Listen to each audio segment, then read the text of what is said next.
I don't know if you've seen in the news lately, but an Ethiopian illegal immigrant here in Britain was taken to court and accused, taken to court, found guilty of sexually assaulting a young girl and her mother at one of these migrant hotels. Oh yes, our government put the illegal immigrants up in beautiful hotels. In America, they kick them out. They set ice on them and deport them. No.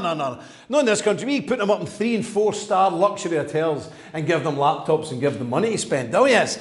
But anyway, this guy, for all that kindness that this country showed him, raped a wee girl and a woman. He was caught, he was took to court, he was convicted, he was put in prison, and then he had to be deported. Well, the prison authorities in this country let him out by mistake. And this guy, to be fair to him, spent 3 hours outside the gates of the prison demanding to be let back in. He says, I'm not supposed to be out. They said, go away. And then there was a massive manhunt. The Prime Minister, Keir Starmer, the well-known communist, he said, we have a manhunt on, a huge manhunt. We will catch this man in hours. Well, a couple of days later they got him. Not before this man had stopped policemen in the street in London and said, I'm not supposed to be out, take me in. And they told him to get knotted, get lost. This is the state of this country, of our once great land, Great Britain. It's not great anymore. And why is this happening? Because people have no fear of the Lord before their eyes. They don't take their work serious anymore. Do you remember they used to say in Britain, oh, they're hard workers like the Germans, the Protestant work ethic? That's gone a long time ago, let me tell you. People don't care, they don't believe in God, so they don't think anybody's watching them every day. So they shirk, they are malingerers, they slouch about, they don't do their jobs properly, and they're allowing people like this. And now we've found out there's about 20 people a month being released from our prisons by accident. So today, my friends, your wife, your mother, your daughter can be walking down the street and bump into some dangerous sexual predator or some crazed jihadi who wants to behead them. Because they should be in prison and they're not, they're walking the streets, along with the several million illegal immigrants, undocumented males, who are also walking along our streets. That is what our country has become.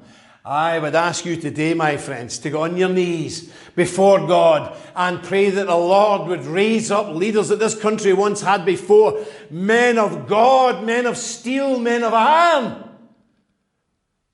to reclaim this land from the invaders. And that's what they are. Stop using the word immigrants and migrants, legal or illegal.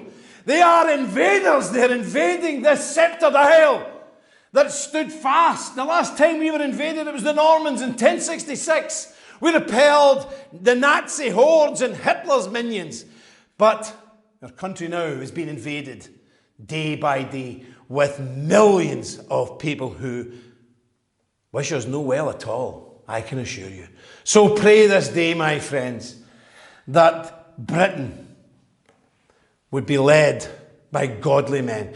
Pray this day that this very hour God is raising up the future leaders of this country who have steel as in their spine and fire in their belly for our land and our ancestors, and who would lead us to victory. Right now in this country, my friends, we are in the dark valley. We are deep in the dark valley. But the right leader who God chooses can lift us out of that valley and take us to the mountaintop where we can look over and see the promised land, Beulah land. And let us not rest until we have built Jerusalem in our land. Amen. Jim Dowson here from the Knights Templar.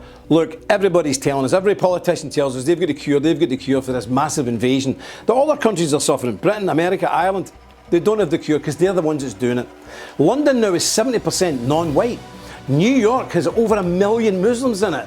And in Ireland, a quarter of the population weren't born there. Can you imagine it?